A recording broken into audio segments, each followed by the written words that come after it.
Warning, the story you're about to hear is a written account of a true tale. No child under the age of 12 should be watching without parental guidance. If you have a history of medical problems such as asthma, heart palpitations, fragile bones, kidney stones, a weak heart, and or a weak mind, please consult a doctor before viewing. You have been warned. Growing up, I love pizza. I love the ones with cheese and pepperoni, and even the fish. I'd want pizza every single day. I got pizza for my birthdays, and I even had pizza-themed bedsheets. Pizza was literally my childhood. My favorite pizzeria of them all was Domino's. I adored their dough and sweet delicious sauce, but part of growing up and loving Domino's was a now often forgotten ghoul of a character. They called him the Noid. Legends say that in the 80s, at the height of the Reagan presidency, if you ordered a sweet pizza pie from Domino's, as your humble delivery driver was on the way to you, a mysterious man named the Noid would attempt an armed robbery upon the stoic delivery man and ruin the pizzas with glee. Commercials urge families and friends to avoid the Noid. A foreboding message from the Domino's Corporation. The Noid was undeniably a great conceptual foil to the delectable pizza, but I always felt that something was off about the Noid. My father, he had told me to never speak of the Noid, never in our household of God, he said. When it came time for me to get us pizzas, I always feared that the wish would come from my father, that he wouldn't be able to avoid that damn Noid. But as the 80s passed, the Noid never came from my father. Domino's retired the character, forgotten by time, forgotten by me. Until earlier this very day, when I was feeling rather nostalgic and decided to order a Domino's pizza. It started as a normal day, walked my shift at the factory, came home and decided that I wanted a big pizza. I had spun the wheel on the rotary phone. I knew the Domino's number by heart. I waited a short moment until I came through to Domino's, but that's when an old man greeted me on the telephone. I told him I wanted a pizza or two, but he chuckled at my request. I asked him what was amiss, and he simply replied, "What's amiss is what you miss." I was perplexed by this great riddle. I was missing pizza, I said, and he chuckled. He told me my order would be on its way, but right before he hung up, he said, an omen so horrid. I must think. Avoid. Denied.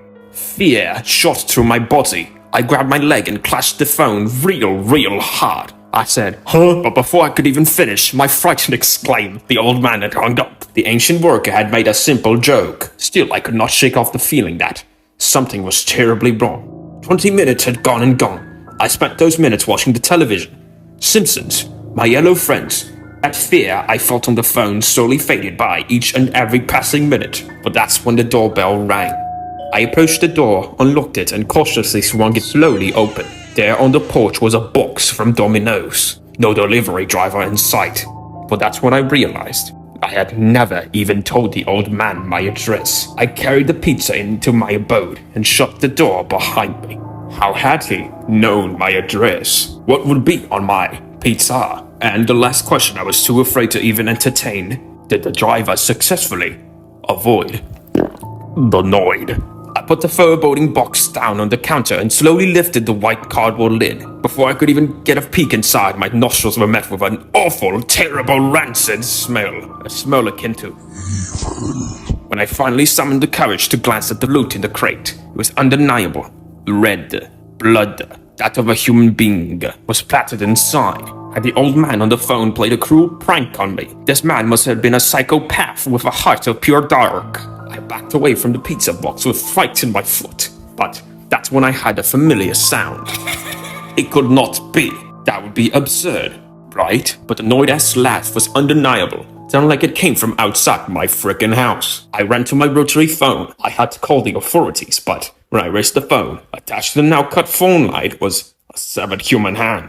I threw up litters of rum right then and there. This was no prank. This was evil at hand. The Noid was here, and he had completely lost his mind. I had to arm myself. I picked up the steel pipe I kept hidden under my couch and gave a prayer to Mother Mary.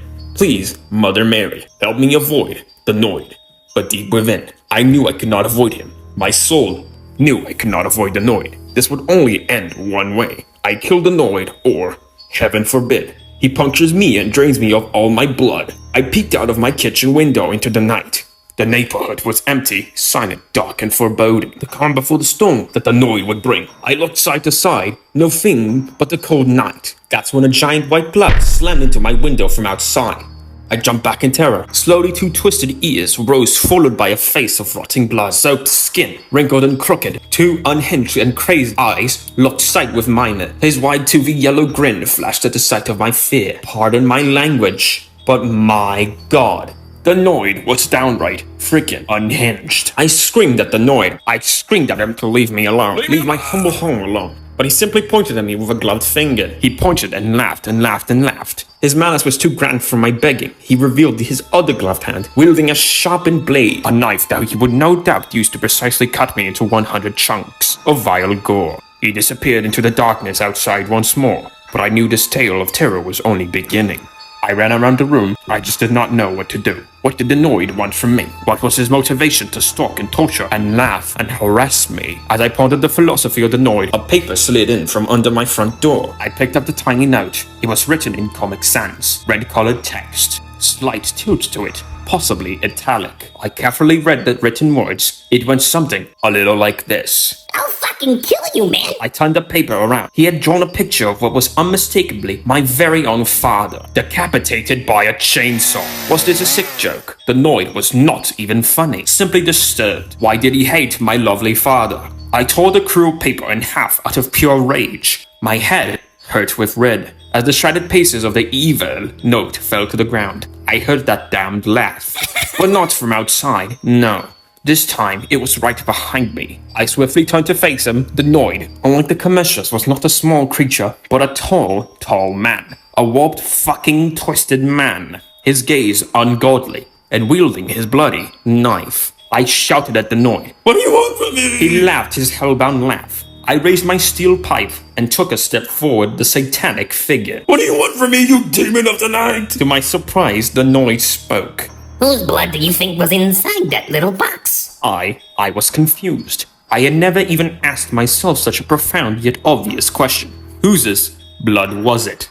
He continued. That, you see, is the blood of your beloved father. I carved him up with a chainsaw as you saw depicted on the note of mine. I did that IRL to your papa. I wanted to cry. Had the Noid actually killed my father? Or was it but a foul joke of his? He grinned. He knew I was questioning his story, but to prove his evil point, he lifted my rotary phone, the seven hand hanging on the line. He spun it around. Carved into the back of the hand, it said, Father. He had not been bluffing. God, he had not been bluffing. I asked him why. Why do this to me and to my lovely father of all people? He laughed and said something that was literal nightmare fuel. You see, I did it because I can. I did it because my demented mind simply wished to. My insanity is unstoppable. Domino's warns you, your generation, of me and my tricks, but it was in vain. I cannot be stopped. Not by targeted hate campaigns or cancel culture, or even by your foolish steel pipe. I'm quite like the Joker, really, when you think about it. But even more fucking unhinged. I heard enough. I shouted, You evil sicko! I swung my pipe at the Noid. He remained unfazed. The Noid was utterly demented. So I bashed him. I kept hitting him with my pipe. I grabbed him by the legs and swung him into the wall. I opened the door to my basement and threw him down the stairs with a mighty kick. He tumbled into the dark, but I knew it was only a matter of time before he got up. The evil pumping through his veins would make sure of it. So I decided to run. I ran into the night as far as my legs could take me. I am writing this all down now onto napkins I got at this diner. I have to make sure people will know what happened to me. People need to know I could not avoid the Noid.